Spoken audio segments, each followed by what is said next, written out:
Knicks fans, this one felt different. From the opening tip, the Knicks played like a team who knew exactly who were they supposed to be.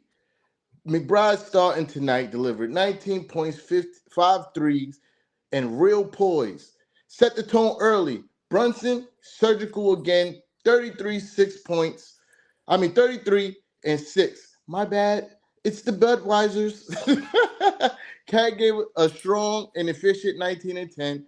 Josh Hart was everywhere doing Josh Hart things. 22, 8, and 7. The ultimate winning player tonight. But the real story tonight is the chemistry, the ball movement, the balance.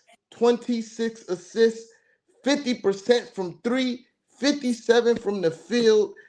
This wasn't lucky tonight. It looked like the offense is finally in sync with Mike Brown's system. The Knicks didn't just sneak past the Hornets. They controlled the entire game. They dictated the pace, overwhelmed them with depth and execution. So tonight we're asking, is this the identity taking shape? Has inserting McBride into the starting lineup unlocked something? And is this the version of the Knicks we can expect going forward? This is the Knicks-ish post-game live. Let's go, Knicks. Raz is in the building. Hit the intro. Mic check 1, 2. Tell these rappers I'm outside, get them start acting up. Turning hoes to housewives and cleaning the ratchet up. Do it off from boom back to melody rap. If they gon' put you in the box, then you might as well pack it up. Bars having bars, no cap, I'm Attica, you a precinct. How y'all competing when y'all just decent? Your rhyme efficiency's like logic simplicity. Don't tell me how much that you black, cause I don't see it. That's it. Welcome to precinct. Fuck everybody on the front. When we see you in the finals, bring that same energy, nigga.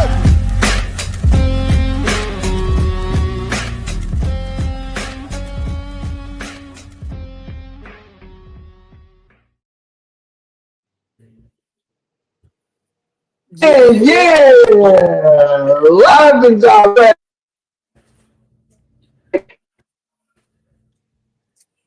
Of course, yeah, already know. Is Fraz breaking up for everybody? Or it's just Yes. if Fraz, your service is wacky, my brother, you're frozen. I gotta step in. Yeah. Live and direct on your YouTube screen is your favorite Knicks-ish panel, including but not excluding. I always mess up on that part. Included but not excluded. You know what I mean? Hold on. Give me back here. Let me do it. Hold on. Part of the technical difficulties, y'all. Yeah. Live and direct on your YouTube screen. It is your favorite Knicks-ish panel. And of course, y'all already know the vibe, because I am the one and only Parlay Lord, aka Fraz Taz, here in the building with the whole gang is here tonight, ladies and gentlemen. Never limited to, but always included. The first lady of Knicks is Mrs. Knicks in the building. Don't forget about my soldier at arms, Knickerbocker Ave. And of course, you know, my good brother is here. Somebody unmute him real quick. The one and only Kev Rodriguez is here in the building. Book. Shots fired. And tonight, yes, you know what he's gonna say. Yes, he is the spark plug. He is our host. The one and only T-Time is here live with us tonight. As always, press like for your favorite panel. Sharing as always, Karen. If you're new, make sure you hit that subscribe and make sure you hit the bell so you get all notifications when Knicks-ish goes live.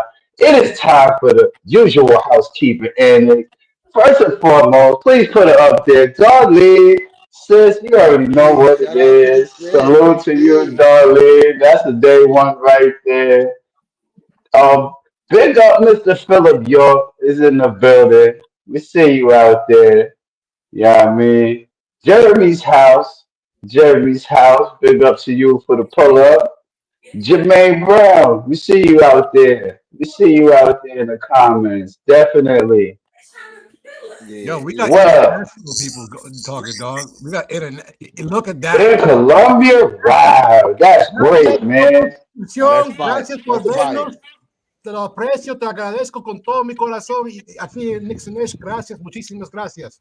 That's my Yeah, guy, whatever you Philip, just man. said, What facts. up, Phil? That's my guy, Phil. That's my guy. What up, I was Phil? about to say, Hey, yeah, whatever that's he just Pulling said, up. facts. But yeah, let's get to it, man. Shout out to everybody in the panel. Shout out to the panel.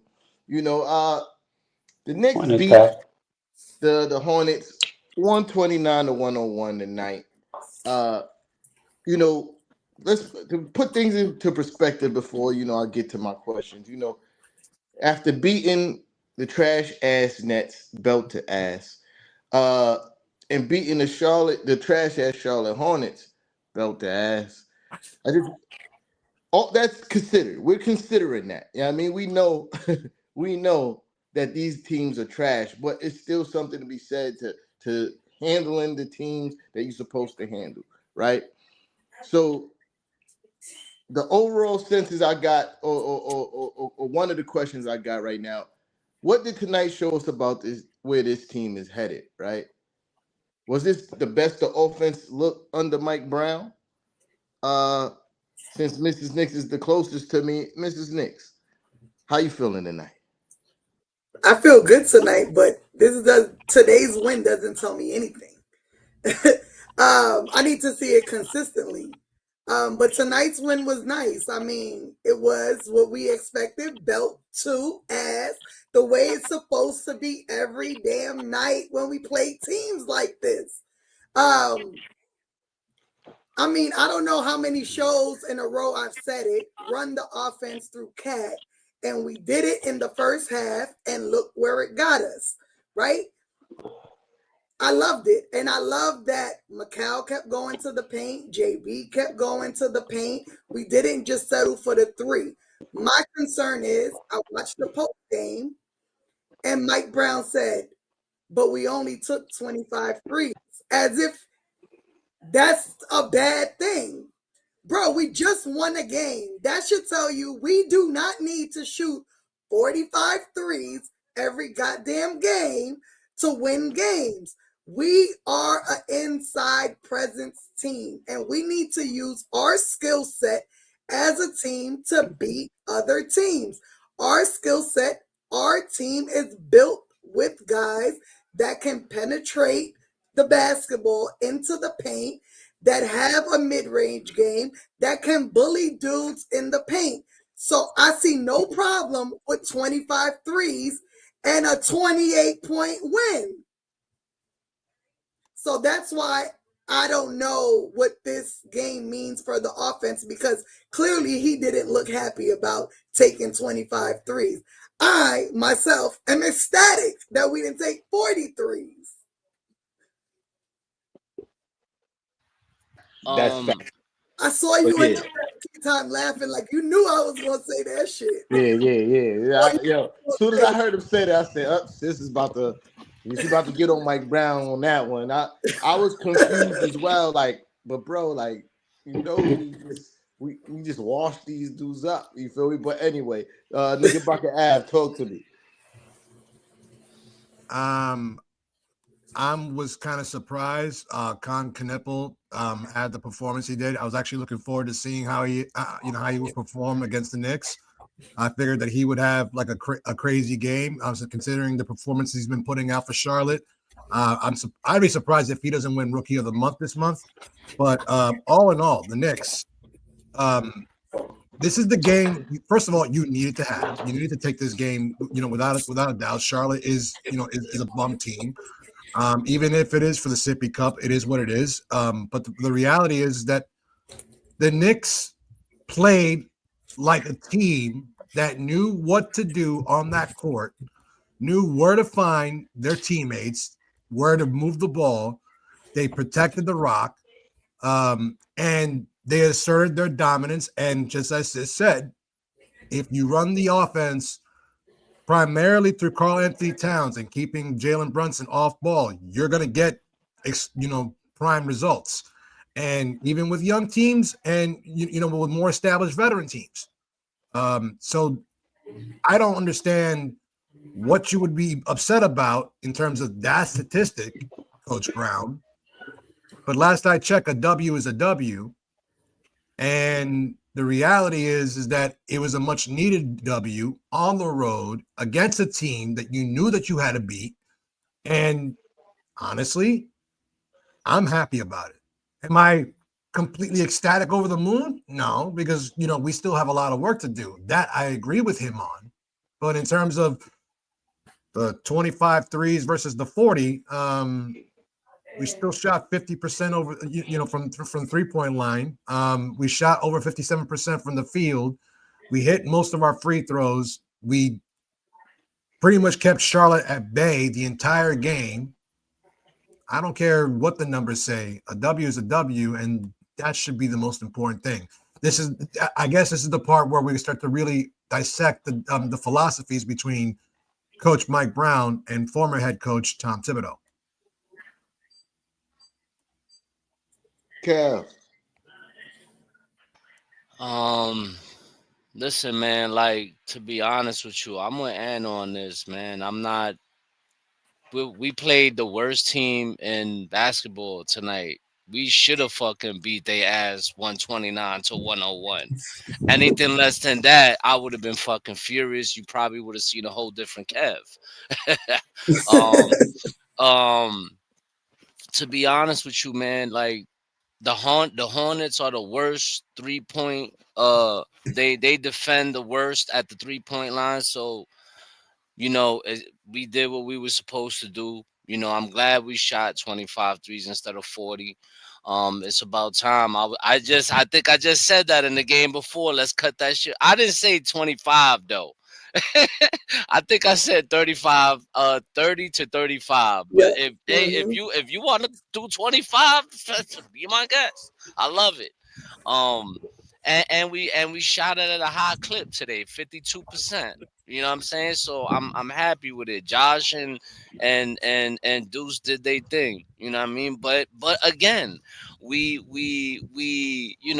talking about the worst 3-point defending team in the league. They're straight up at last place at opponent 3-point percentage and all that. So, I'm glad we bust their ass. I would be way more impressed if we beat Detroit, Miami, Orlando, Chicago. Like, those are the teams that I want to beat by 30 fucking points. I don't want to be, okay, the bum ass Nets and the bum ass fucking Hornets. Okay, you did what you were supposed to do, but really, I want to see this against contending teams. You know what I mean? Like, the kind of defense that we played today, I want to see that against those teams. You know what I mean? Like, we know you could beat these bum ass teams. We know that. But I want to see you do that and play this elite against the top tier teams in the NBA. And so far, I don't think we've seen that yet. So, I'm gonna take the W. A win is a win for me. I'm glad we blew they bum asses out, and I'm tired of LaMelo Ball killing us all the time. And Miles Bridges and all them. Because them guys really give us a hard time. And Sexton.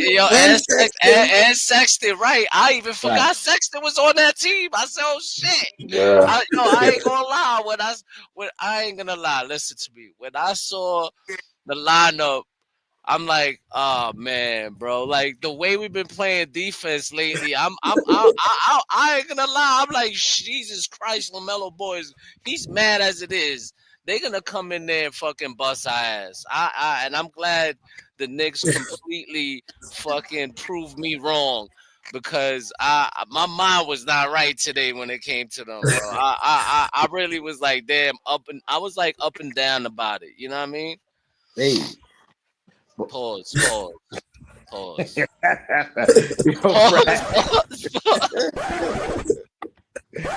Talk to me.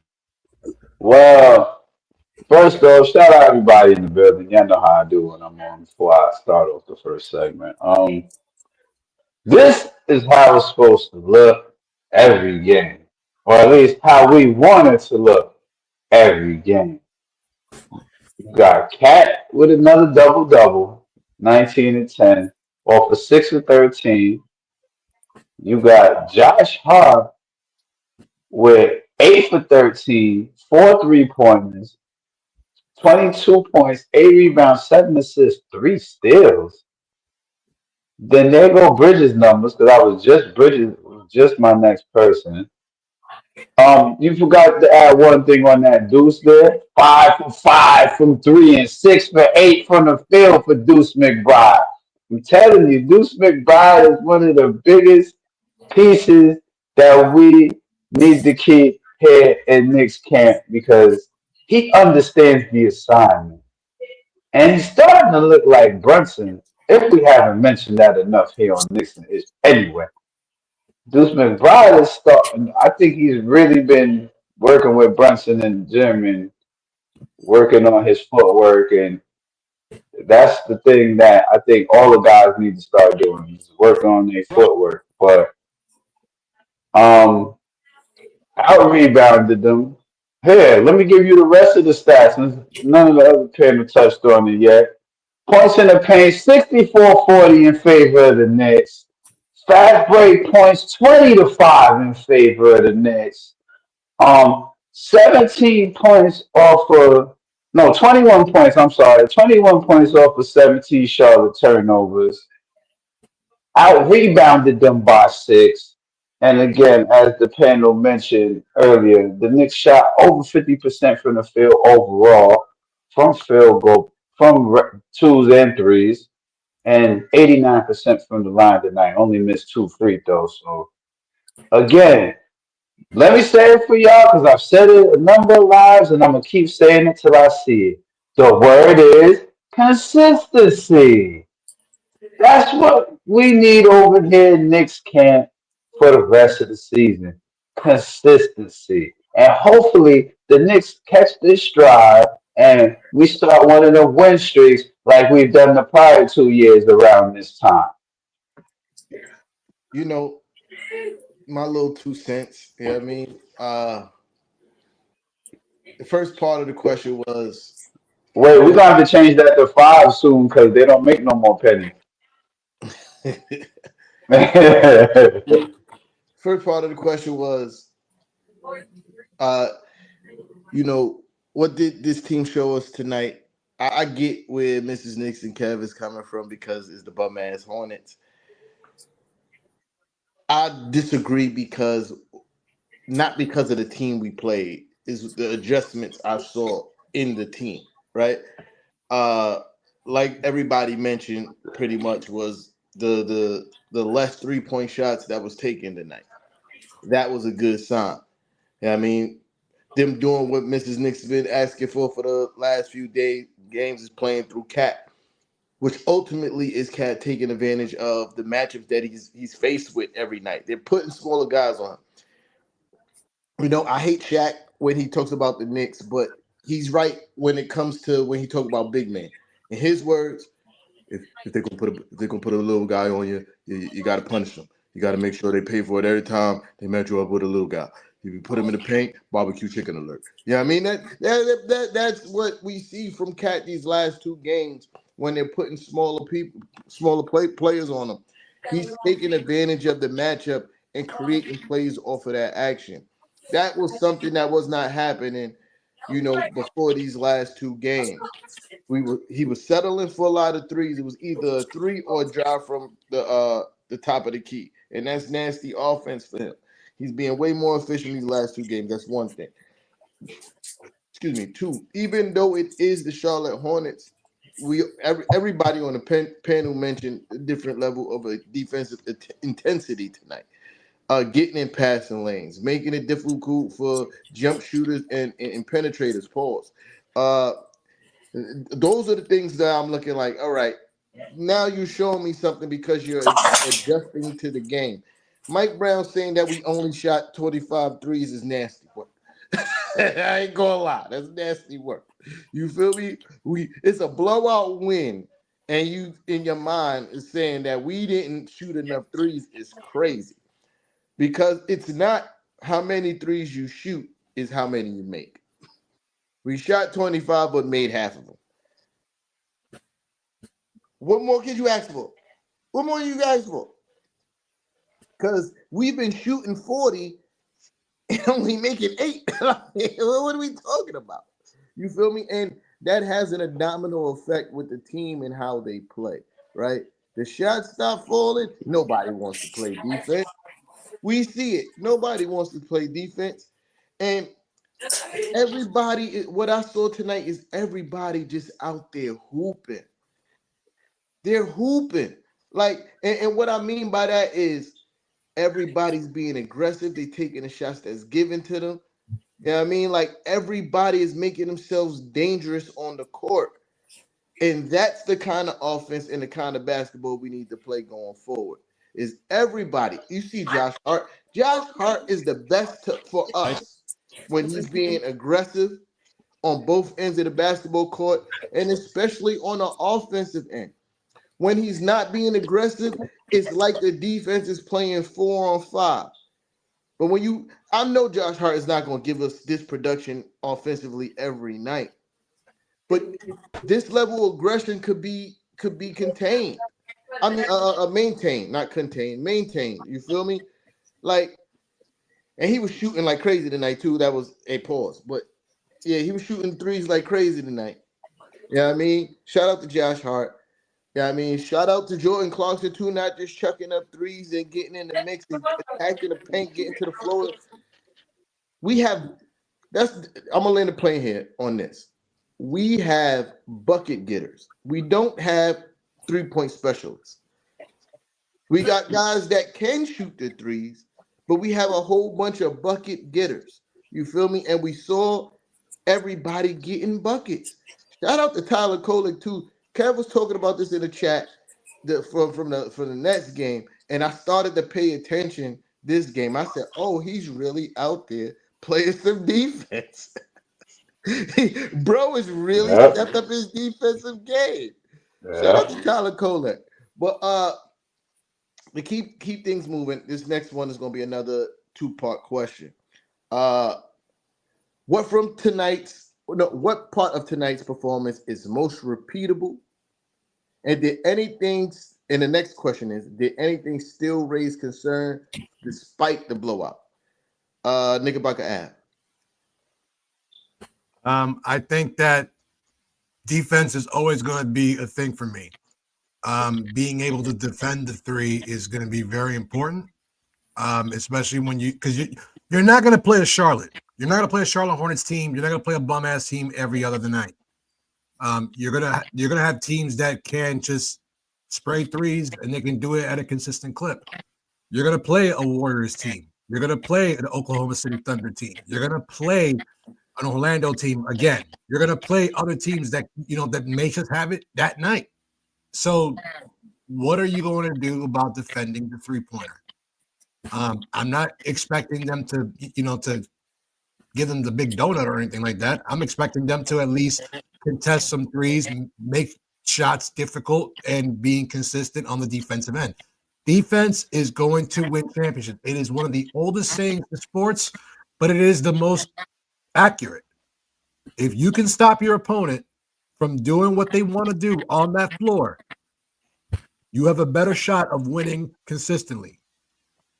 Case closed. All right. Who was Kev? Yeah, I gotta agree with that, what Av said, man, because I think that's been our most weakest part of this team, the defensive end. If the Knicks can get going on that side, it's sky's the limit. You know what I'm saying? I think this team can really outplay anybody when they're playing great all around basketball, moving the ball, attacking the basket, not just chucking up threes. Because like Anna said, we got some guys that that could get buckets. You know what I'm saying? It's all about again, like what Fraz said, consistency. If everybody plays consistent, they play together, they communicate, um give a full amount of effort at all times, not just half a game or one quarter or the last 3 minutes of a game. I need to see full hustle at all time. And if the Knicks could be able to do that, we good money. We good money.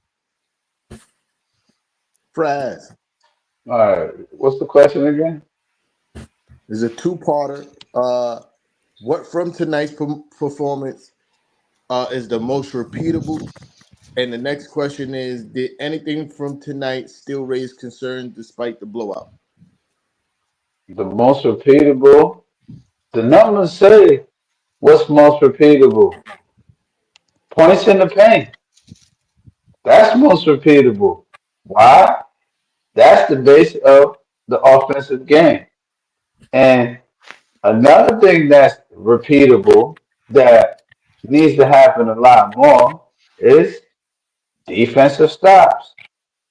You got there's been times where the New York Knicks is able to put on runs and and they just let the other team get back in it. Like how many times have we seen it in games? 10-0 run real quick. You know what I'm saying? Against the better teams too. Because remember, we started off the year against the better teams. So those to me are the most repeatable things. Now, what was the second part? Our second part was what still raises concern despite the blowout. What's still raising concern for me is defense. Two parts: the 3-point line and transition defense. Those two things, I think the Knicks need to work on a lot more. And if we do, and then that adds the repetition thing back to it, man. If we repeat that throughout the season, then guess where we're gonna end up? Right where we said the Knicks gonna end up. In the NBA Finals. Why? The team with the best defense won the title last year. Yeah, I agree with that. Sis. What's most repeatable? I want to say Tyler Kolek. I think as we've seen him get more minutes, he's gotten a lot more comfortable. Today, he Hmm. showed exactly what we need, that court vision. He is a different point guard than Jalen Brunson. He brings a different skill set than Jalen Brunson, and his passing is A1. A1 for a 2-year guy who really didn't play last year. Um, I think if we continue to give him minutes and build his confidence, and not only give him minutes, but give him minutes with the correct team on the floor with him.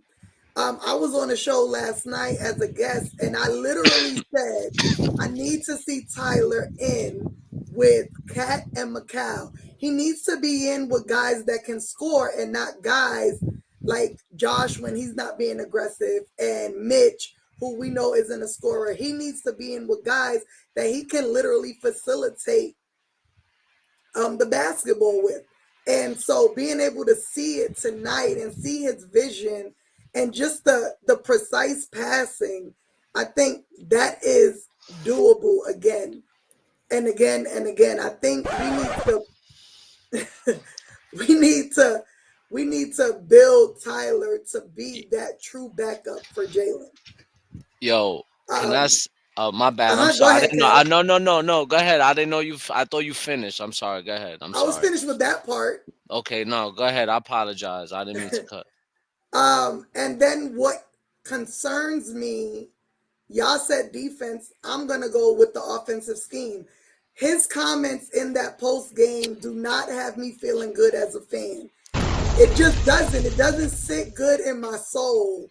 Um, the fact that we can throw up 40, 43 threes and lose, and throw up 25 and win, and you're complaining about it.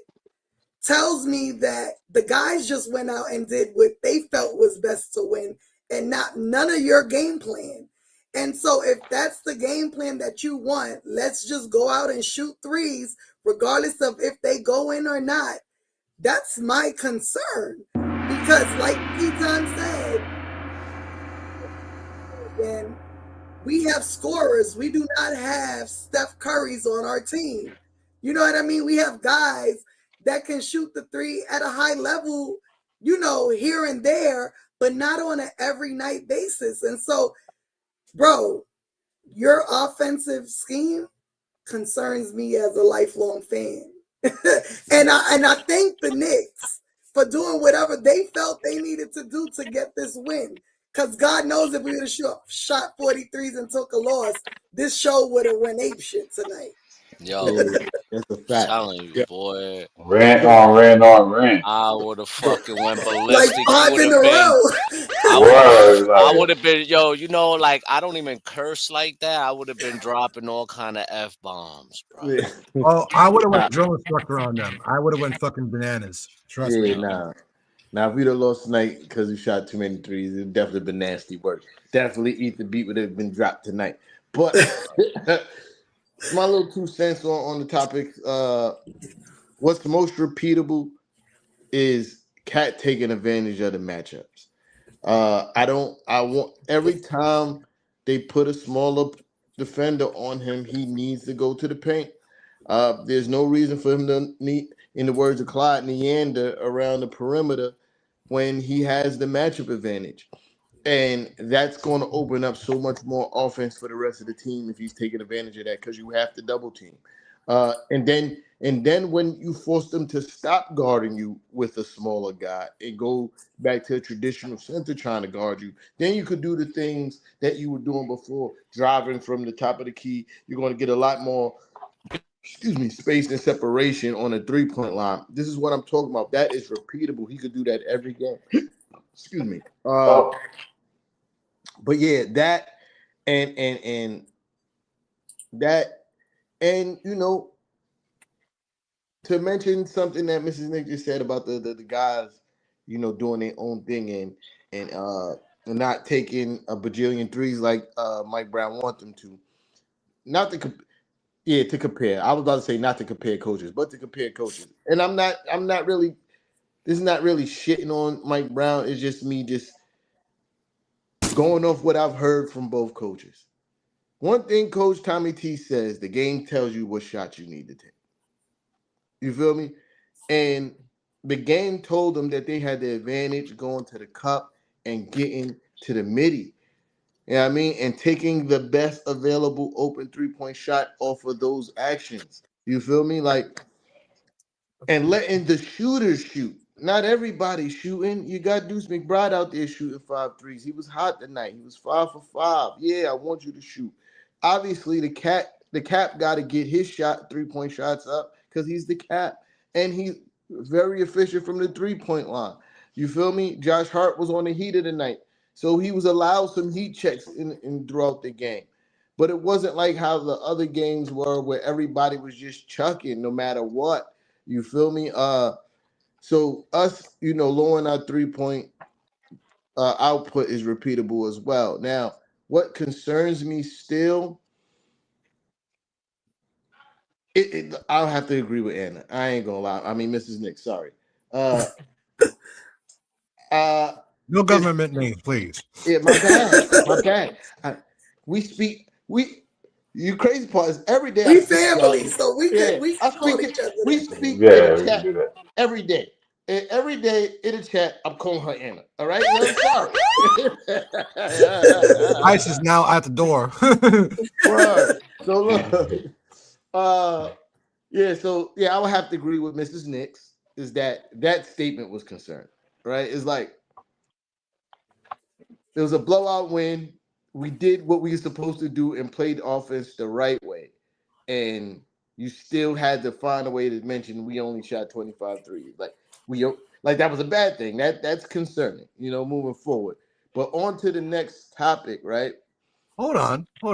We got one thing to do. Everybody in the chat, please continue because we thank each and every one of you for coming on, for keeping the support going. Be sure to like, comment, and subscribe consistently. Sharing is always caring. And if you haven't already done so, go cop yourself some merch right there at the Knicks and Ish Shopify. Get yourself a Knicks and Ish hoodie. Get yourself a mug. Get yourself a cup. Get yourself the Fire Brunson. Get yourself the Bodega Cat. There's plenty of merch. And I know Tea Time is going to be working on some shit in the kitchen. I got some stuff. It's just the color. It's not even that. I'm just trying to find from the app that we use now, right? I'm just trying to find a distributor who has the colorways that I want. I don't want to upload the merch and half of the sizes are unavailable. I don't want to do that to y'all. I don't want y'all to see like, oh, that's crazy, and then you be like, ah. Attention, T-shirt distributors. We are looking for a sponsor if you're interested. Word. So, yeah. Thank you for that. And make sure y'all hitting that like button for sure. Yeah, I mean, if you're new here, make sure you subscribing as well. And if you want us to talk about anything, definitely hit the super chat. Thank you, sis. I appreciate you because the old man brain sometimes don't be working. Pause. That was crazy. Unfortunately, Tea Time is PWI right now. He's podcasting while under the influence. Yeah. So, Well, forgive him a little. Yo, hold on. Hey. That's no different from any other night, for sure. I was just about to say, normal shit. Wait a minute. Yo, but did you start the second quarter or the first? I started hours before the game. I'm not even before the game. I was about to say before the game. What do you mean? Well, okay, so we're going on to the next topic. Who has the? I don't have the official update on Shamet's. So they're gonna reevaluate him in 4 weeks. They said it's a sprained shoulder, doesn't require surgery. So they're gonna reevaluate him in 4 weeks. Doesn't mean he'll be back, but he'll be reevaluated. That sounds like best case scenario to me, because it looked like his shoulder was dislocated again. And this is where I'm gonna go. I'm gonna say I'm calling bullshit on that because his shoulder was popped out. Yeah, his shoulder was popped out. I'm gonna say exactly like how it looked when he got hurt the first time. It looks exactly how Randall's looked when his popped out. Right, and this is when I say, yo, you go rest, take your time, come back, take your sweet time, because at this point right now, I just want to see Tyler Kolek get his minutes. Let him get his experience. I love Shamet, and Shamet was playing great. He was playing great ball. He was, he actually won us a few games, knocking down key shots. But we need Shamet for the playoffs. We need him to rest. If his shoulder's as bad as what we think it is gonna be longer than 4 weeks. We might be getting him back towards the end of the season. I'm not a doctor. I'm not a doctor, right? My fault, Fred. But what I do know about these kind of injuries, and I'm not saying I know a lot, but when it comes to what Mrs. Knicks and Kev said is right. It looked bad. It looked bad, and that's undeniable. It did definitely look like his shoulder popped out. But the difference between the severity and injury is the ligament damage, right? Yeah. He might have very minimal ligament damage, because that's what happened to Jules when he was here, is that it was the ligament damage that caused him not to be able to come back as quick as they thought that he could. But they do MRIs and all these things on that, and I think maybe the previous dislocation of the shoulder kind of probably helped that he didn't suffer more ligament damage, because I got a friend. He had a dislocated shoulder. Bro, you breathe on him too hard, it's a wrap. You feel me? Like, So I think that might have helped the fact that he already had a dislocated shoulder that it didn't, tear any more ligaments. You know what I mean? But go ahead, go ahead. My question to you, T, is considering that it was Wendell Carter that hurt him. What are you doing next to him? You did that on purpose. You Man. did that on Oh purpose. man. He did that on purpose. Fuck that guy, bro. Wait. If you're gonna do that, you might as well Wendell hit the Carter, bro. button. You might as well hit the button now. Yo, no. It ain't gonna be a rip. It ain't gonna be a rip. I promise it ain't gonna be a rip. But but Wait, when wait. I saw the replay, and I saw it was Wendell Carter, I said, "You got to be fucking kidding me! Back-to-back games, you gonna hurt a Knick player? You can't be serious! You fucking Wendell Carter is such a fucking bomb, bro. Like he's a bomb. I don't understand it. Like it's like they sent him out there. Yeah, let's see who's got injured today. Like fuck, Wendell Carter's the ball. Andre Drummond should have snuffed you. Word. He should have snuffed you.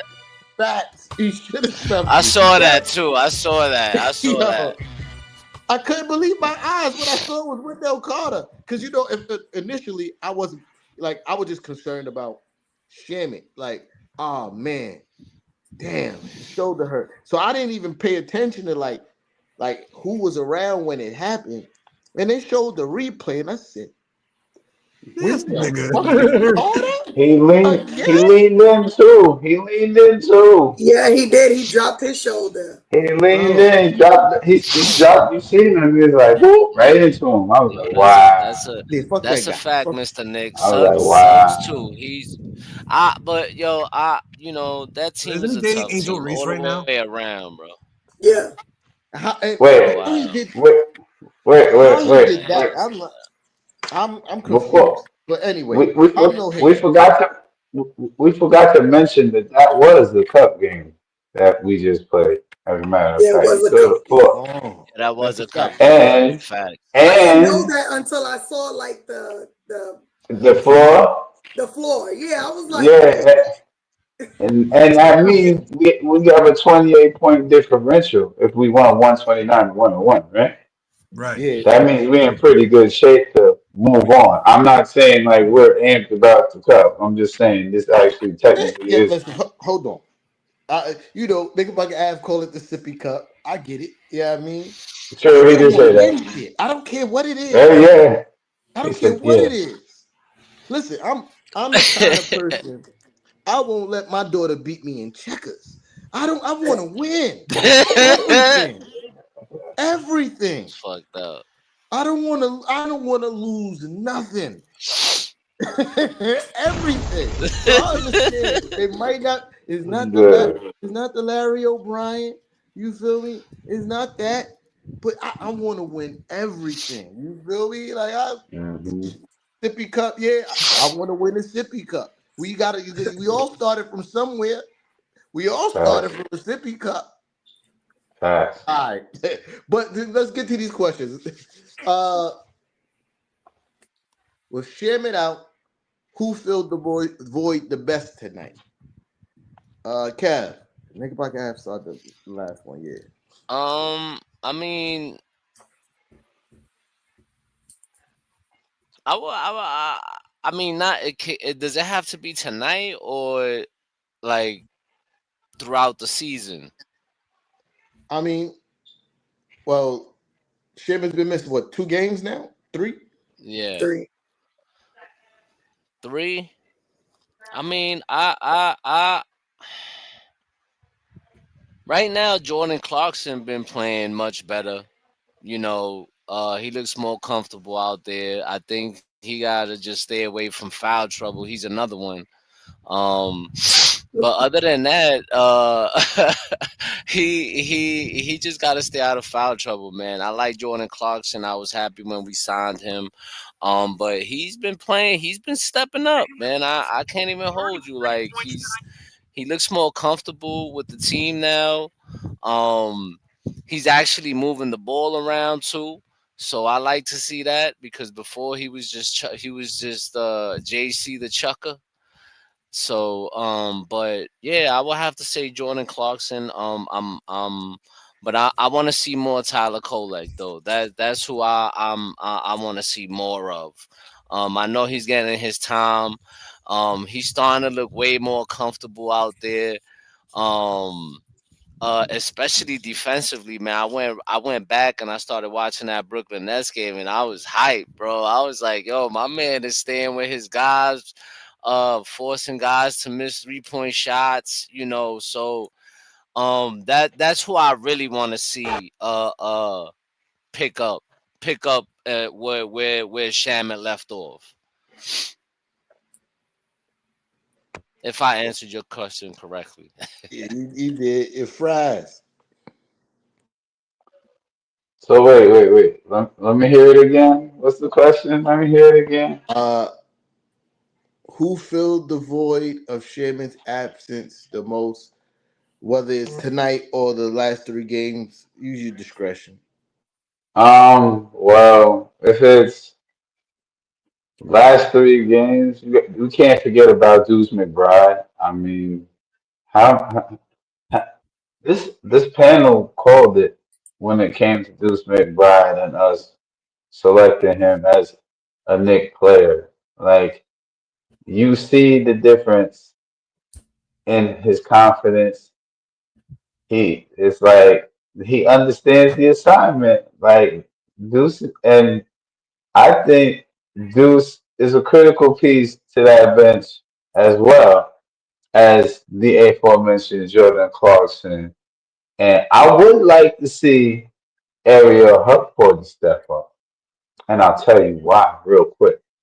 Because if you have another big you can put on to play and have Cat play the four, guess what? Now you can have Brunson rest and the ball running through Cat.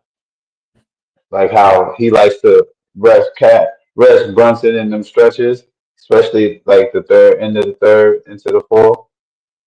Like and he has Karl-Anthony Towns playing with some of the second unit off the bench. That's what I think. You know what I mean? Mrs. Nix. Tonight I think Josh picked it up for Shamet. I think Josh being super aggressive tonight was exactly what we needed. That's what we had been seeing from Shamet before he went down. He was, super aggressive offensively, defensively doing what we needed him to do. And Josh picked that up tonight. Can Josh do it every night? I think he can. I'm sure y'all on the panel also think he can, but he probably won't. You know what I mean? So I think tonight was his night. I think going forward it's going to be a combo of Deuce and Jordan Clarkson. I think they are the scorers of that bench, and I think they have to pick up the slack going forward. And hopefully Josh continues. I think Josh is such a pass, and people sleep on him offensively because they're so focused on Cat and JB that he can do this every night. You know what I mean? Especially if we run the offense correctly through Cat. I think someone mentioned, Cat taking advantage when there's someone smaller on him, but not only that, even when someone regular size, his size is on him, teams tend to still try and throw a second person at him and throw a second person at JB. And so it's going to leave dudes like Josh open. And if he's ultra aggressive, whether it be from the 3-point line or taking it to the basket, we're going to have plenty of games like today. Knickerbocker. Who replaces Shamet? I think that right now it's by committee. You're looking at guys like Deuce McBride. You're looking at Jordan Clarkson. You're looking at Josh Hart. Obviously, Josh Hart did his thing tonight. But with Shamet being out and you already are down OG, I think that this is prime opportunity, the perfect opportunity for Gershon Yabusele to pick it up and start balling like the guy that we all thought he was going to be. Thus far, it's been lower mid performances. Mediocre at best. Mediocre at best. He's not been mid. He's been lower. He's been mediocre. I'm giving him the benefit of the doubt of the first 20 games. Listen. I'm gonna say it in Fraz's voice. Trash. Facts. See, I'm usually the one that's the most hardest on the Knicks. I'm trying to give him a little bit, but my patience is wearing thin. I'm just that's saying. A big pause, nigga. Pause. Yo. We don't need messages from Uncle Paulie tomorrow. It's already ringing. It's already ringing. So play the sound effect. Yo, my little 2 cents. I'm gonna. Nobody was wrong. All y'all assessments were absolutely correct. Frank was good. Mine? Frank, you fingers. Yeah. But I'm going to say Deuce McBride. The aggression. Yeah, I mean, and the aggression and productivity together is what Shamet was bringing before he got hurt. And Deuce McBride, especially tonight, being aggressive, not only being aggressive, being super efficient and effective, is definitely filled that void tonight. What he had what, 18?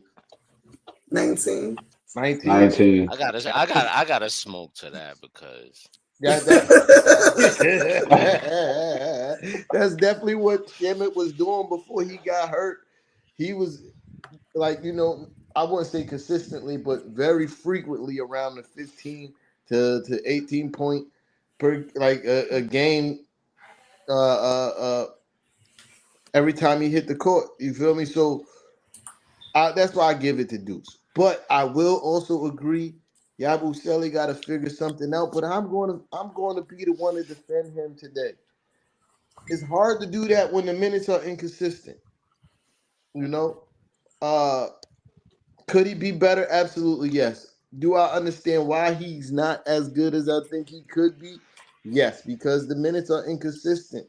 And it's hard to get consistent minutes when you're not producing. Like, it's a double-edged sword. When you got just so much talent on this roster. You feel me? It is so much talent on this roster that it's like, all right, we brought you here to be productive, but if you're not producing, we don't have to wait for you to be productive. Like, we got somebody else that can fill that position. Pause. And you got the likes of Ariel Hug Purdy. You got when we're healthy is even more pronounced, but he's getting minutes now because we hurt. But he got to start figuring it out. Even if it's not going to be on the scoring end, you have to take, the Josh Hart route and be just be disruptive at the very least, right? Be disruptive. Yeah, I mean, on offensive end, attack the offensive boards with rigorous intent. You feel me? Like something. Yeah, I mean, but just to be out there getting cardio ain't gonna help your cause, man. Sis, you got that video of Deuce when he crossed homie and took the step back jump shot? I think she's looking for it now. That shot. It's just being aggressive, man. Yeah. Before we get onto the last topic for the night, make sure y'all hit that like button. Shane is always caring. Subscribe. Well, that was crazy. Subscribe. Yeah, I mean, and make sure y'all bless the super chat, man, so we could talk about what you want to talk about. License and registration, please. Yeah, I'm going to jail. Flag on the play. For sure. But the last topic is Cat has been getting a lot of the blame for the early struggles of the New York Knicks. Some people think it's just that he gets a lot of the blame. A lot of people don't think it's fair. But that is the question, I guess. Is the narrative fair that Cat is the reason for the struggles of the New York Knicks so far? Fraz. Wait, no, who no, wait. Yeah, Fraz. It's Fraz's turn. Yeah. Yeah, I would say Fraz. Is the narrative ever fair? Let's change the question. All right. Is the narrative ever fair, especially coming from New York Knicks fans? Like, ask yourself that.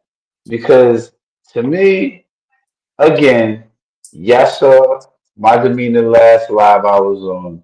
I'm keeping my demeanor. It's early in the season. This happened 2 years in a row. The Knicks ended up in the playoffs both years. In fact, we went further the second year than we did the first year. But you know how it goes with the New York media. They throw everything into a frenzy and a panic to get a story and to get headlines and this and that. And so again, ask yourself, is the narrative ever fair for New York players, particularly New York Knicks players like Karl-Anthony Towns?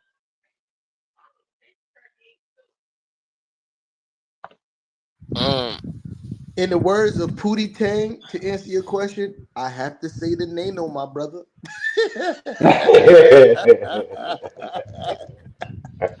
Mrs. Knicks.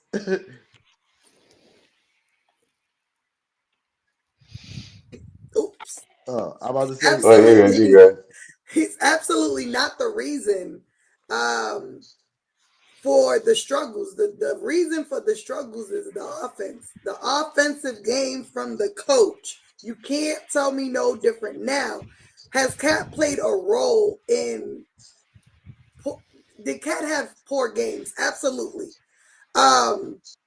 There were games where he wasn't aggressive. There were games where he didn't shoot well.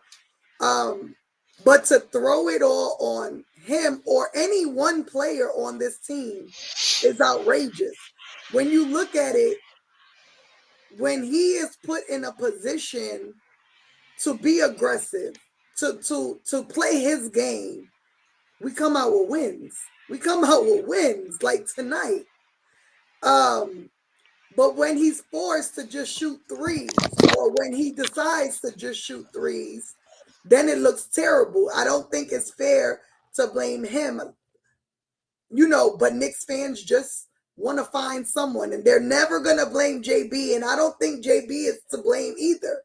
But the next best to blame, if you're not blaming JB, is Cat. And it's super not fair. It's the same thing we did with Randall last year, the same thing we would do with Melo, the same thing we've done year after year after year as fans, not us, but Knicks fans, is to find one person to blame. Again, he is, and I've said it show after show after show, the most important part of this offense outside of JB.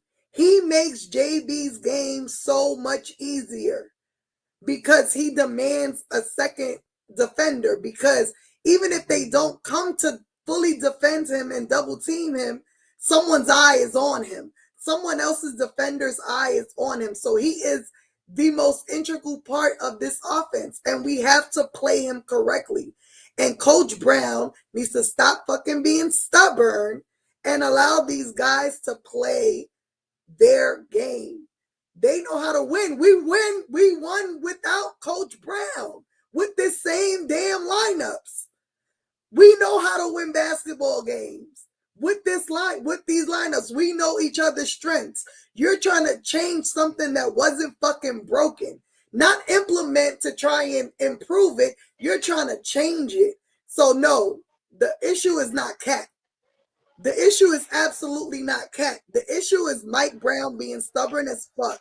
And he got me there. It's only 17 games in, and he got me there.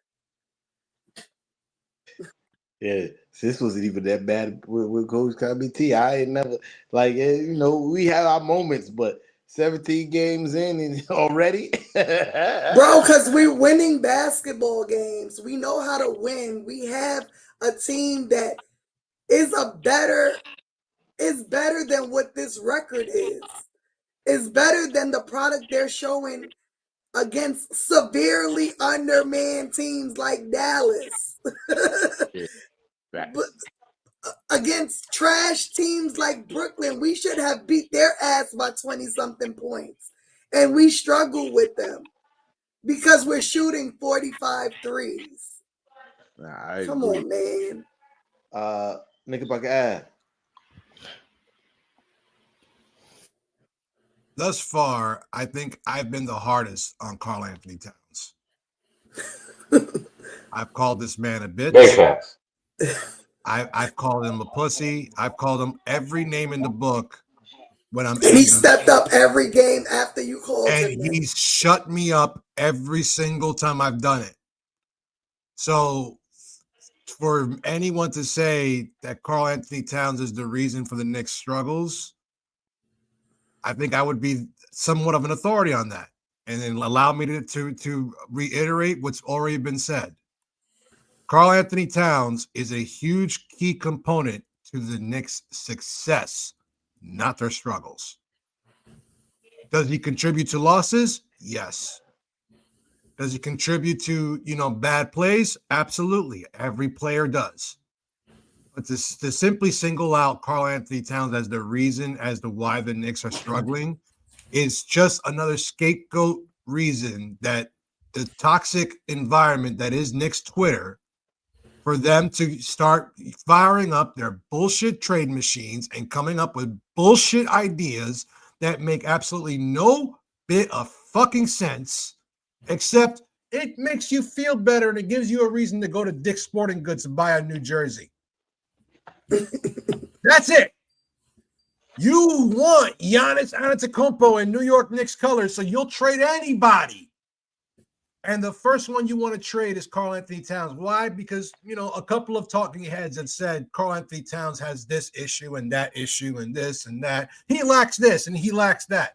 Myself included. I've said several things about Karl-Anthony Towns. But I will not deny this full-heartedly that I am one of Karl-Anthony Towns' biggest supporters as well. So to say that he is the reason we're struggling is absolutely asinine. The reason for the Knicks' struggles is obvious, what has already been mentioned.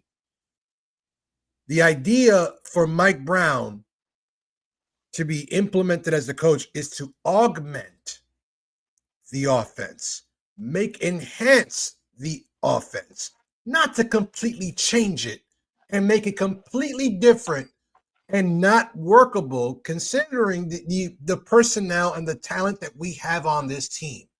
This team for the last 4 or 5 years have been a slow-paced, half-court set offense.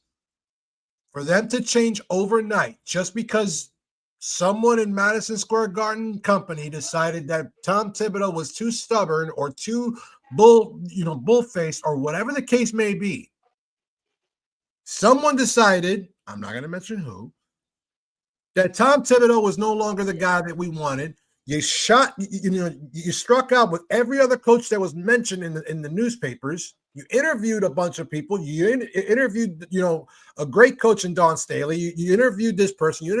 And you landed on Mike Brown, who you knew was fired because his philosophy, although can be innovative, is severely flawed.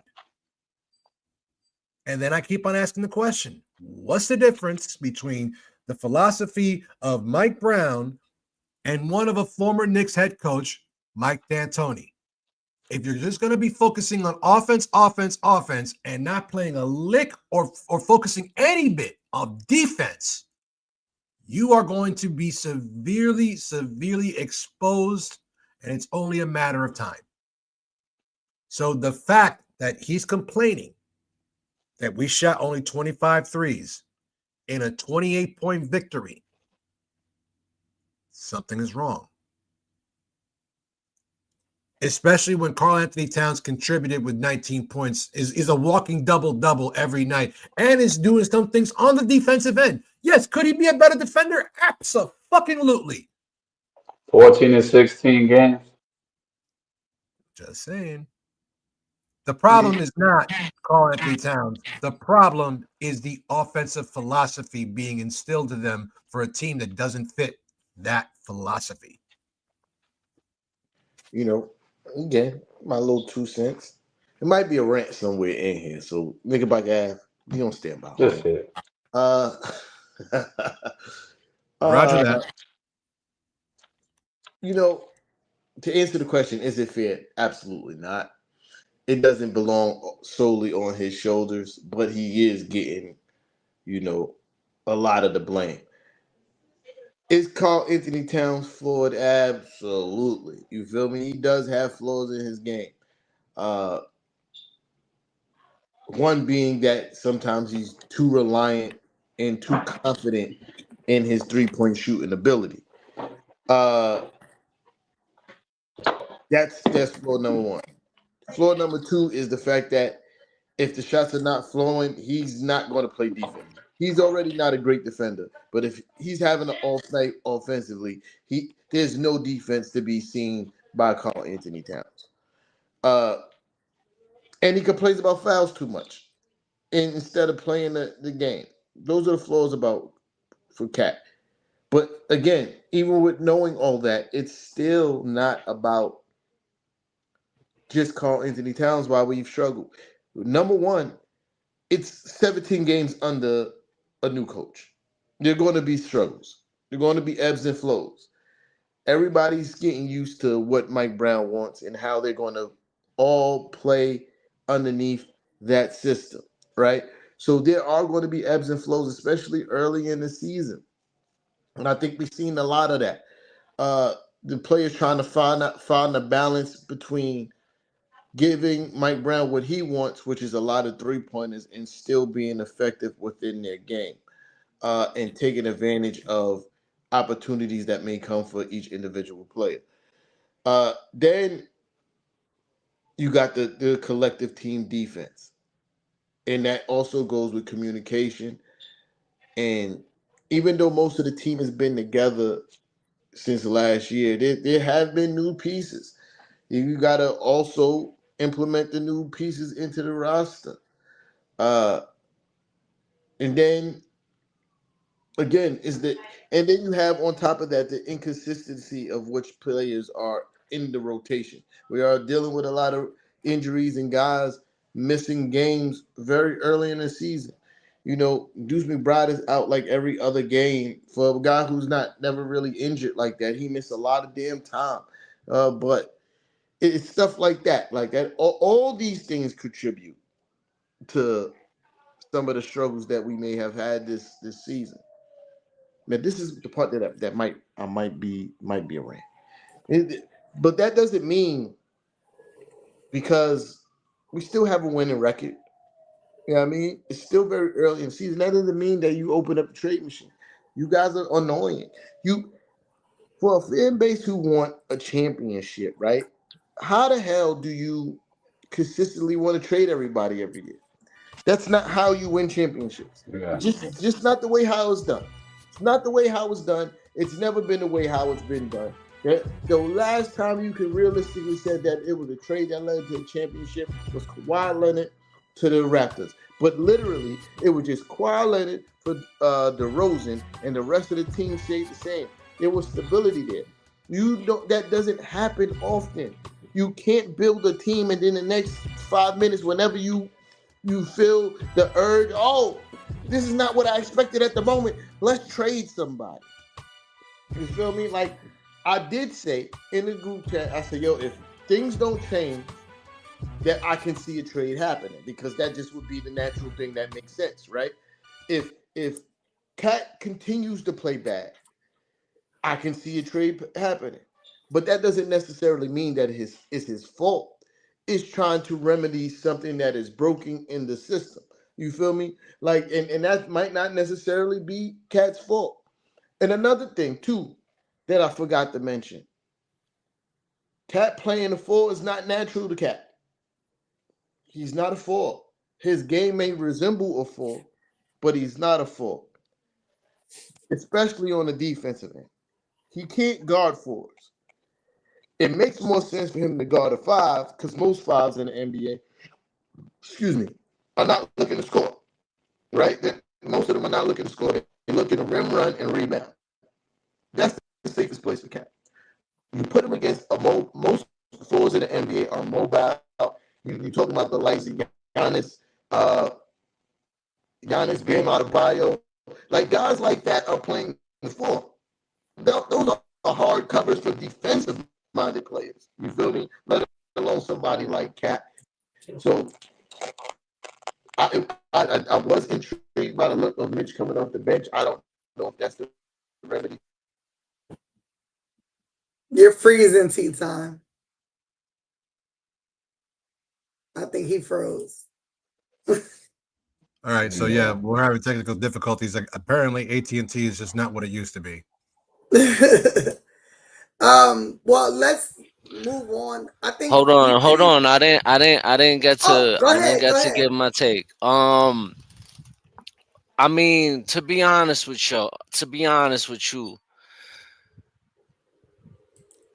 I don't know why we even listening to all these people and even paying attention to any of that stuff. Because all these people, or most of these people that are complaining about Karl-Anthony Towns are the same guys that wanted to trade for him, and now are the same guys that might want to trade him and send him away for Giannis. So, Bro, you know, wanted him like for years, Kev. they Say that for correctly. years They were yo, for crying when he got years, yo, drafted. bro, listen, for years it's yo, let's trade Julius Randle for Karl-Anthony Towns for years.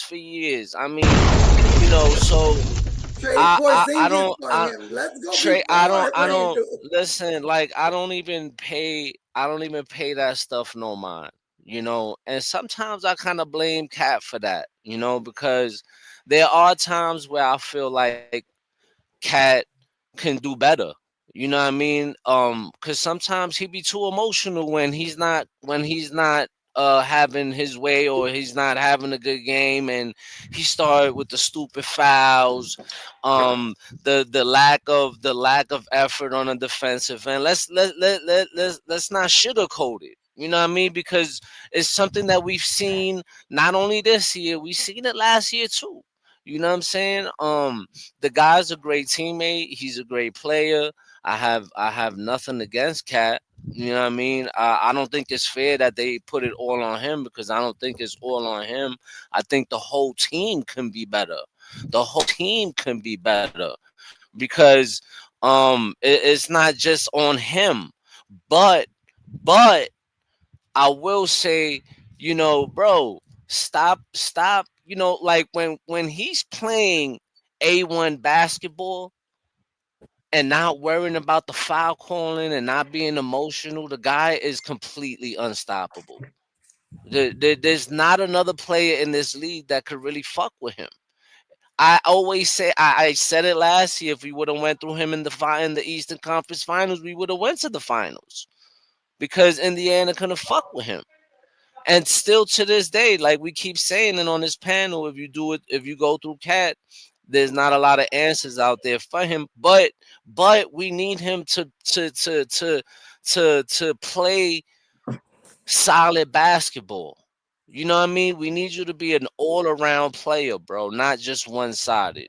You know, we know you a bucket. We know you can shoot. You're one of the best big man shooting 3-point shooters in the league, right? But at the same time, when it comes to up here, mentally, I need you to stay poised out there, bro.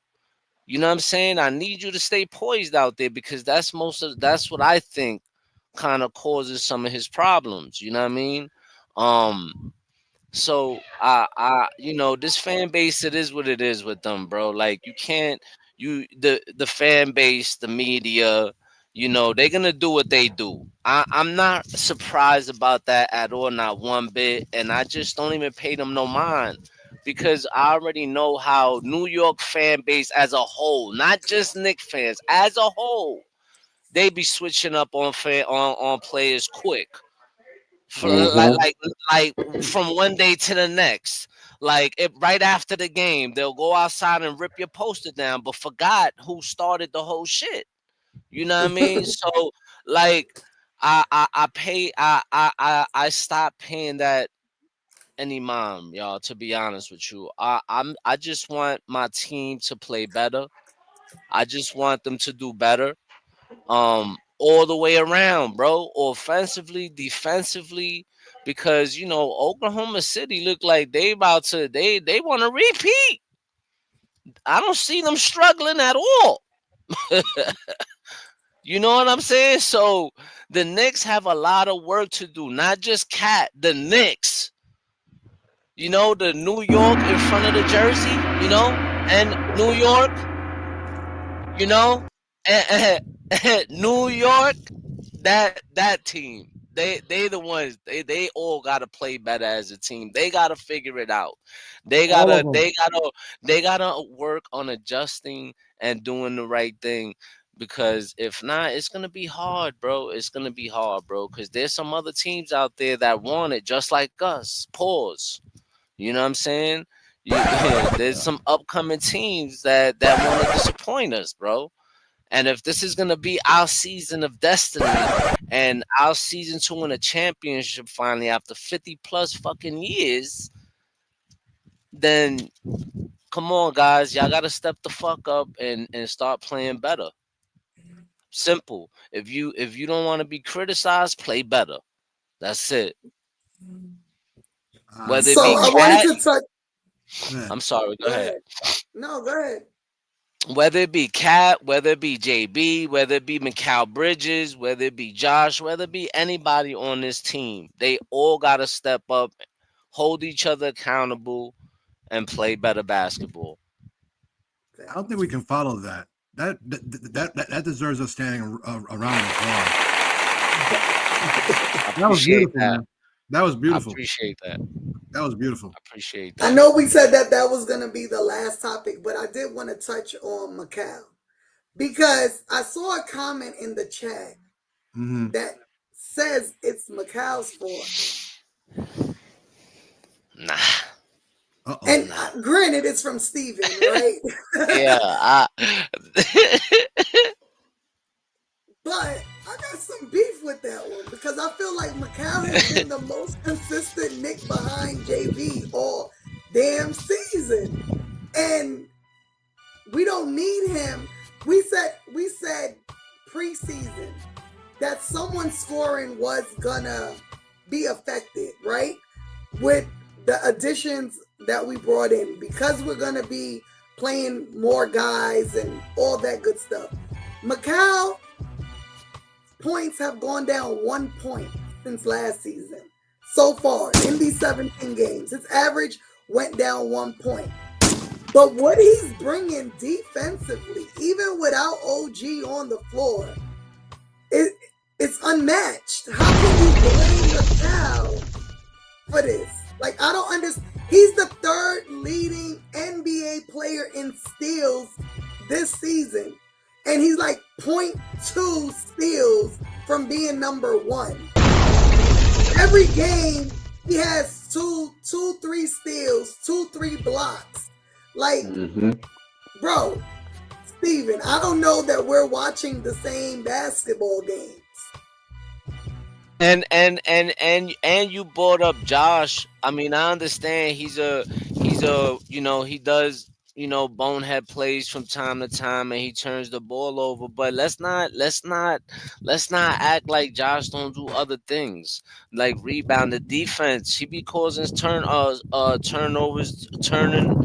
he forces turnovers and turns them into points as well. That's not something you mentioned, never. You know what I mean? And I will give you a Mike Brown. I'm not gonna argue the Mike Brown comment. Right. I think that Mike Brown, and he says it himself, he could do better. You know what I mean? He said it himself, he could do better. So it's early in the season. I hope he fixes whatever problem it is we have.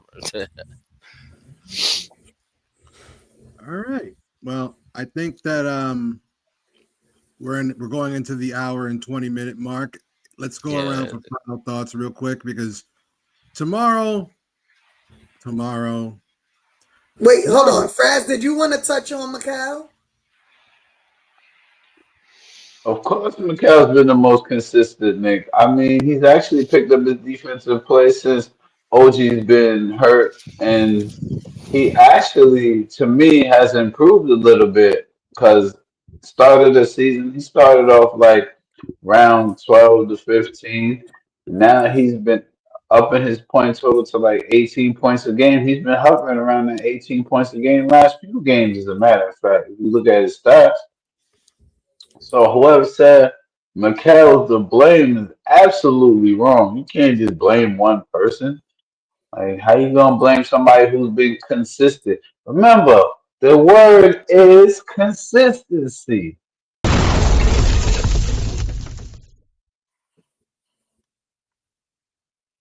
How can you argue with that? I mean, to say this that Mikal Bridges is the problem. First of all, I think we already said it. It's not the players. The players make bonehead plays during a game. It happens. We all done it when we played played a basketball game, a baseball game, a football game, whatever. We all no one is perfect when they're playing a sport of any kind. But to say that Mikal Bridges, are you not looking? I mean, Sis just ran over the numbers. Are you Put up his numbers for today? Because today was insane. His numbers tonight are read just like this: 3 steals, 2 blocks. He's a problem. I like that problem. I want that problem. Last season, and that's been all season though. Kev asked last season for him to pick up his rebounds, and he's done that. Word. Why? Because he's an Word. Why? Because he doesn't hit every single 3-pointer he doesn't that he shoots. I mean, but Av, let's talk about it though. Like he's even shot the ball better this year from the 3-point line. Can't so argue. I don't understand where all this is coming from. I'm gonna quote my buddy Dom on this one. Numbers don't lie. People lie with numbers. Yeah, I could just hear Dom saying that too. That's funny. That's why I'm quoting him directly. Nostradamus directly.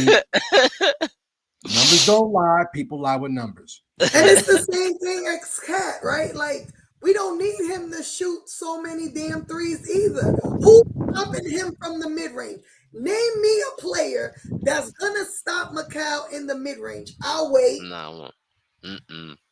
Maybe Anthony Davis when he's Mikal's healthy. Maybe arms is shooting over anybody trying to defend him, unless there's a bigger position defending him. Maybe maybe. You see what I'm saying? Maybe. Yo, I think he has he has one of the best mid-range shots in the game. So I was on the show yesterday, right, Kev? And they said he has the best mid-range other than DeRozan. Right, that's what I'm saying. Yeah, I was gonna say behind KD. But if DeRozan is a, I can't even argue that. I can't even argue that. To be honest, I'm not allowed to mention that man's name. I have a restraining order, so. But it's just crazy. So to end this, I'm gonna say fuck them picks. Fuck every one of them 5 picks, and I'm gonna keep saying it because he's earned it. Big facts. And not only that though, not only his game though, I'm talking about his leadership on the floor. His leadership on the floor, kid. Like he's going. Bro, did you see him? He pulled Clarkson to the side today. He pulled Cat to the side today to talk to him. But that's not just today. That's all season long. Like he goes straight up to guy. He'll go straight to your face. Like, yo, listen, you not doing And I don't, he's like really stepping up the the leadership, bro, is tremendous this year. That's what we needed from him. That's what we pay him for. Yep. So, I mean, listen, he's not gonna have a great game every fucking day, bro. Like, it's gonna happen. He's gonna have his off nights, but even on his off nights, if you go back and look at the numbers, he was doing other shit to help us win those games that he struggled. I'm gonna refute that because he does have a great game in almost every game. First of all, No, he but plays I he mean, plays every single game. He doesn't. he. He may not light up your scorecard. He may not score But 35 a that's what I'm night, saying. But that's what I'm but saying. he does everything else. He holds his defender. He plays. He Yeah. keeps them honest. He holds his teammates accountable. And yes, he deserves the Tims and the hard hat tonight. Like he earns it mostly almost every other night. That's what Nah, Mikal he Bridges definitely does. earned that shit, And boy. if you're still crying, number one, if you're crying about the 5 picks, you already know what's that. Fuck them. If you're crying about the money, fuck him. It's not yours. If you're crying about that he's not doing what he did in Brooklyn, fuck it. This isn't Brooklyn. This is the New York Knicks. Get used to it.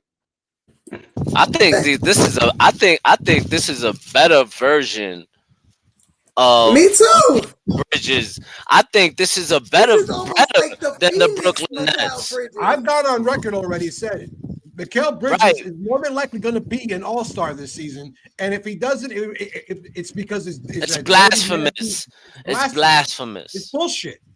It's He deserves to be Yeah. blasphemous, an bro. all-star because he's one of the few people that benefits tremendously from Mike Brown's system.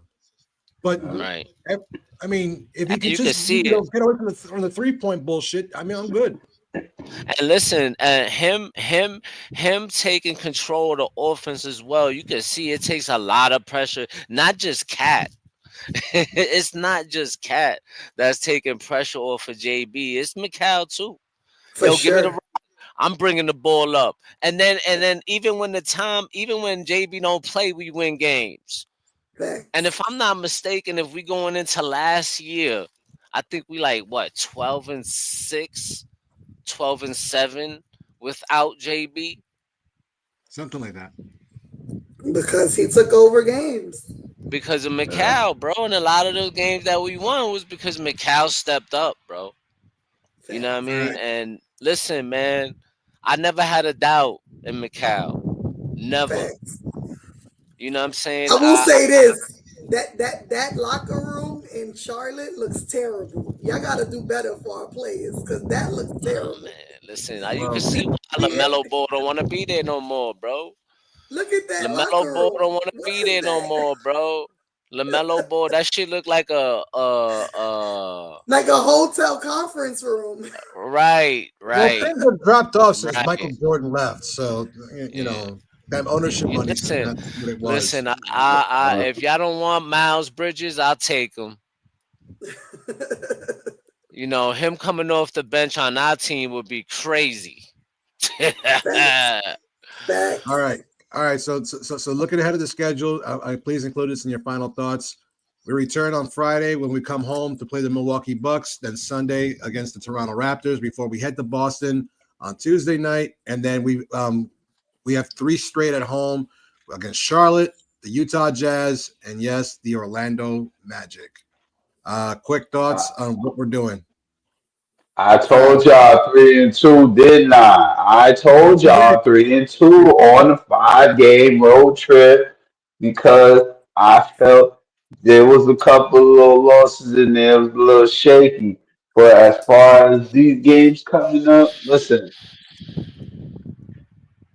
last 2 seasons, this was the time of year the Knicks caught fire and started win streaks. I'm hoping they do it again. I think they could do it again. We have the personnel to do it again. And yes, I said 11-5 earlier. Please let me correct that as 11-6 overall. I didn't know it was 17 games already. So Cat is 15 out of 17. Sorry about that. But yeah, I think if the Knicks take advantage of the home cooking, as they say, out there in the sports world. I think we're gonna start another one of these streaks. And yes, I want my get back on Orlando. Kev?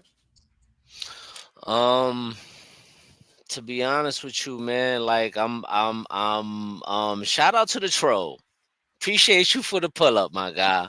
Every Um, show, we love it. Hey man, listen, we must be doing something right if you keep pulling up to our show. So shout out to Big Tone, man. I'm still Shout not out to cash. Big I'm still Tone, not my cash guy. apping his ass. I'm not. I'm not. Appreciate you, my guy. You gotta give me. You gotta give me Word. something worth paying for. I'm sorry. Listen, man. This is a game that I'm excited to see. I'm excited to see that always revenge game because RJ Barrett and Emmanuel quickly always come to the Knicks for that get back. You know what I mean? And they're playing well, man. They're really playing good. They got some good young talent over there. People don't mention Scotty Barnes and what he does. He's a really good player. So I think this is a game. This is one of those games that is gonna be a good test for the Knicks. The They Knicks better come, huh? they got Brandon Ingram too They now in got And Brandon Toronto. Brandon Ingram. Ingram, right? And Brandon Ingram, and they this is a good test, bro. This is a good test. They're one of the top teams in the East as well right now that people don't talk about. People sleeping on them. Um, I think they on a winning streak. I think they've won 9 out of the last 10. I think it is 11, They won 11. a 9. nine, Wow. 9 out of the last 10 or 11 or something like that. So they on a roll. Um, Knicks gotta be on their P's and Q's in Toronto against this team, man, because they playing to win. So against the Raptors, this is when you need to see what they do on the defensive end. Y'all gonna have to come to play. You know what I'm saying? We're not playing the Or Hornets. IQ gonna light We're our not ass up. playing. We're not gonna play the bum ass Brooklyn Nets. The bum ass Brooklyn Nets. We're not playing them. We're playing a good team now. So this is when it. This is to me. This right here is when it matters. These games against teams like this because this is who we have to beat in the playoffs. These teams. So listen, man. I want to win this game. Because I know it's gonna be tough. So I expect a W, man. Nothing more, nothing less. This is Knicks. I'm gonna say one game at a time. We have to build off of what happened today. We need to improve every game. We need to play our game. Fuck them threes. Fuck 43s a game. We need to, again, and I'm gonna say it every show, run the offense through Cat. Play the mid-range game. No one's gonna stop us. One game at a time. I mean, I'm not overlooking the Bucks. The Bucks, Giannis didn't play tonight, but I absolutely think he will play against us. Everybody comes to play against the Knicks. So one game at a time. I think we could beat the Bucks. Toronto, I think we can beat them if we play our game and we play some defense because we know they can score. We know Quickly can light up threes. We know Scotty Barnes can shoot. We know RJ can go off. So defense is going to be absolutely important again in all these games, really. But especially with the Raptors, who, like Kev said, they're playing great basketball right now. We know what their two guys are capable of. And so we need to be on our A game.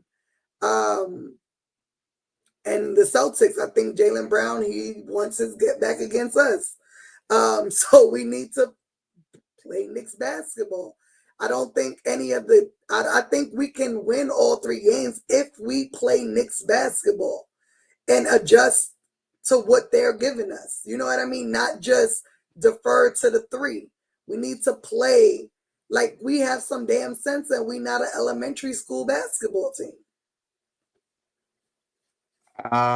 looking at that schedule, I think we got the Bucks because we definitely need some get back from earlier in the season. That goes without saying. The Toronto game is interesting because Toronto is one of those teams that just has our number. On a yearly basis, they at least get us, for one or two throughout the season series. I'm not really worried about Boston at all. Not worried about Jalen Brown's fake hairline at all. I mean, that's the only issue that I'm pretty much concerned about. And then, I did see that, Mr. Mixtape. I did see that the Celtics did beat the Pistons, but y'all do know that's Gene, right? Just yeah, so y'all know. Yeah, okay. I do know that is Gene, but I was trying to avoid government names again. But there we go.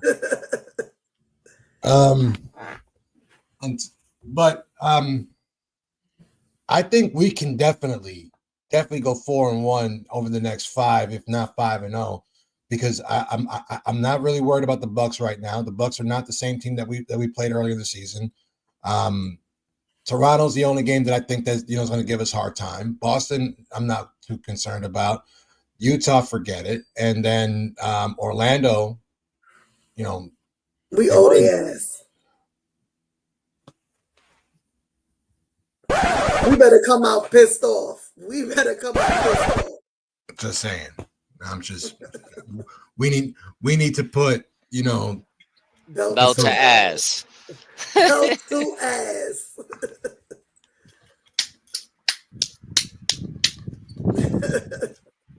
Just saying. Quick. So, folks, thank you for joining us tonight for Knicks and Ish. Hopefully, we'll get tea time back and no more technical difficulties. Thank you so very much for joining us. Be sure to continue to like, comment, subscribe, and share the show on all your socials. Tell a friend to tell a friend. Sharing is always caring. If you want to join your fellow Knicks fans, I want to, put you on to an event that's happening December 21st at Madison Square Garden, presented by our friends Jen and Jazz over at Knicks OmniFan. It's Knicksmas. If you've never been to an OmniFan event, these events are amazing. The ticket includes you get seats up in a box on the Bridge at Madison Square Garden. So you have great view, great seats. Usually those boxes are well catered. You get visited by a Knicks legend, and you also then get a chance to shoot your shot, which basically is you get to be on the Knicks home floor and take a free throw shot. And there's a lot of other events going on there. They do Knicks trivia. They do a lot of door prizes, a lot of raffles. But be sure to hit theomnifan.com if you want to participate. The prices are all available. But let them know that Knicks and Ish sent you.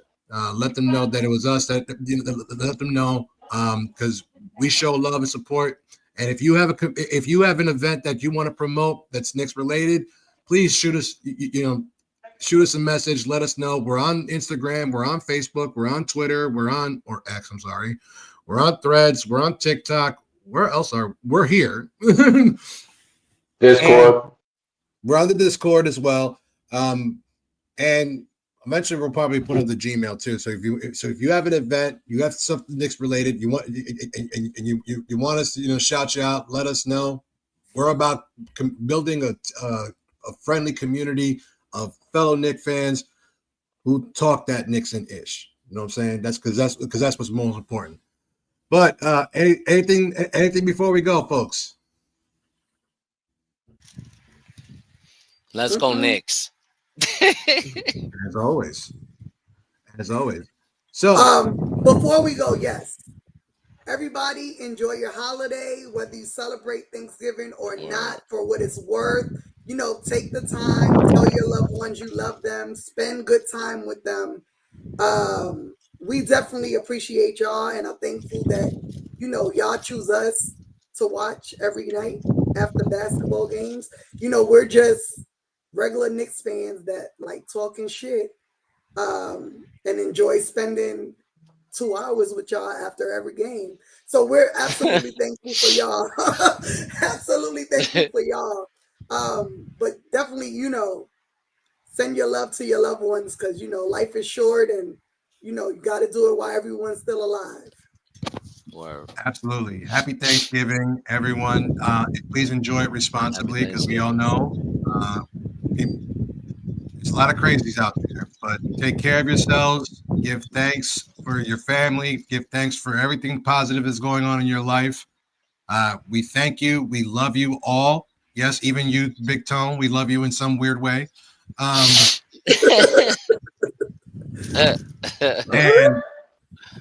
happy Thanksgiving. So for Tea Time, who unfortunately had technical difficulties, for the First Lady, Mrs. Nix, for the Parlay Lord Frastad, and for our co-host, Kev Rodriguez, I'm your boy, the infamous one, Knickerbocker Avenue, saying keep on talking that ish, and Fraz, if you please. Hit the outro. Mic check 1, 2. Tell these rappers I'm outside, get them start acting up. Turning hoes to housewives and cleaning the ratchet up. Do it all from boom bap to melody rap. If they can put you in the box, then you might as well pack it up. Bars having bars, no cap, I'm Attica, you a precinct. How y'all competing when y'all just decent? Your rhyme efficiency's like logic simplicity. Don't tell me how much that you black, cause I don't see it. That's it.